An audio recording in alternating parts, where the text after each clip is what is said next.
So you now have a successful PR firm. Here's another one, Lise. I walk around. I've been to parties with you. I've been to parties at your home. I walk up to people. I'll meet them. Most are, frankly, to be very open with you, pretty forgettable, but a few aren't. And I'll say to the ones that are not, for whatever reason, hey, there's something about you. Interesting energy, interesting way about you. Give me your card. I'd like to stay in touch. Now today, too often with young people I hear, I don't have a card. Son, who sold you on that plan? What do you mean you don't have a card? Vistaprint. It's $10. Get a card. Make a card. What are you thinking? That's a pass-fail question on an IQ test. How are you supposed to stay in touch with people if you don't have any way of doing it? Yeah. You have to be a little smart, a little clever, mostly hardworking and appreciative. Mm-hmm. Yeah.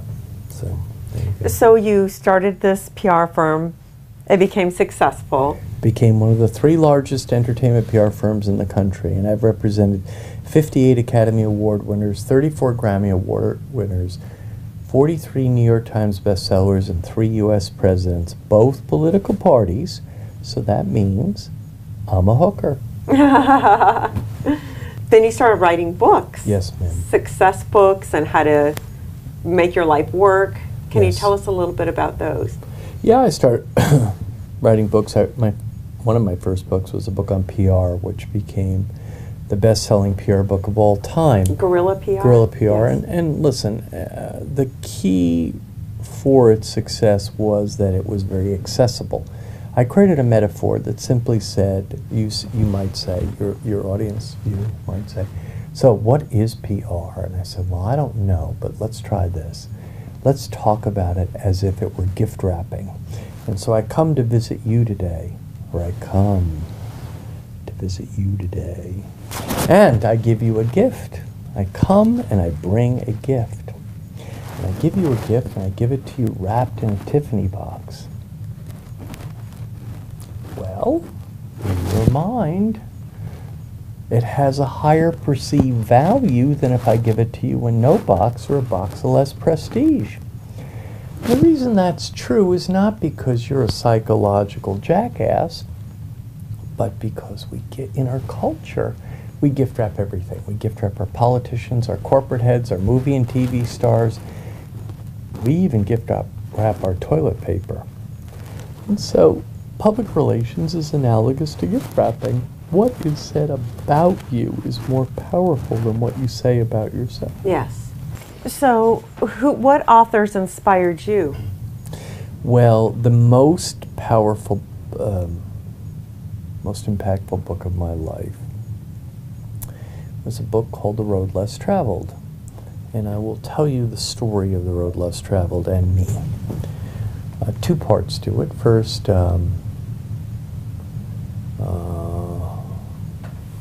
somewhere around 1983, 2, 4, can't remember.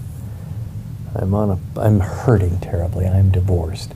I was married for 8 years, so at age 30 I had been married 8 years already.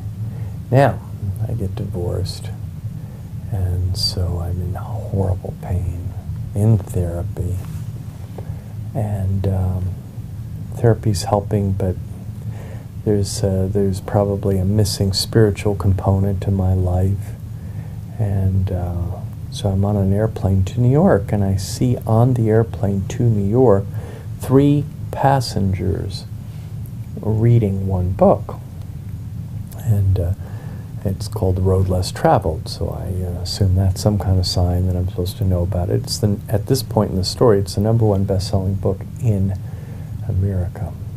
So I go home and I get the book. And it begins, as if you have read the book or recall the book, it begins with 3 words. 3 words. The first 3 words of the book are, life is difficult. And I was so shaken by those 3 words, that life is difficult, that I don't think I've ever been the same since. And I think the reason I was so shaken by the 3 words, life is difficult, is that when I was growing up, I would get anxious. And then, because no one ever told me life was difficult, I'd get anxious about being anxious, which is bloody awful. So after reading The Road Less Traveled, I would no longer get anxious about being anxious, because I knew life was difficult. So, now, the story gets a little more interesting 6 months later, when I decide that I'd like to talk to the author.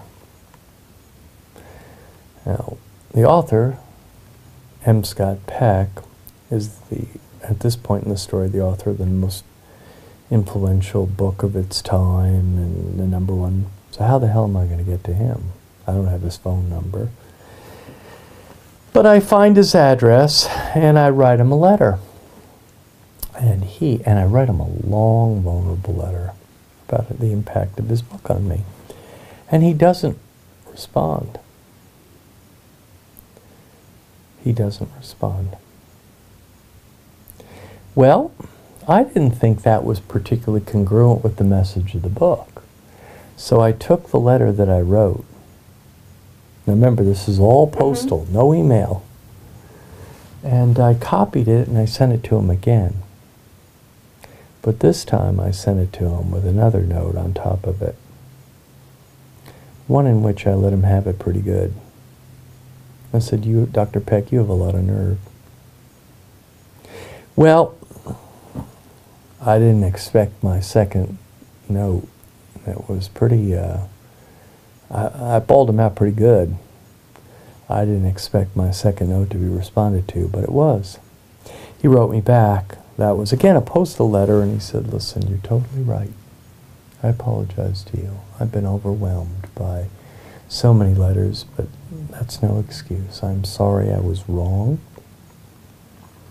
And I'm going to be in Los Angeles in 3 months giving a speech. Would you like to have lunch? And so I did. And that began a 20-year friendship.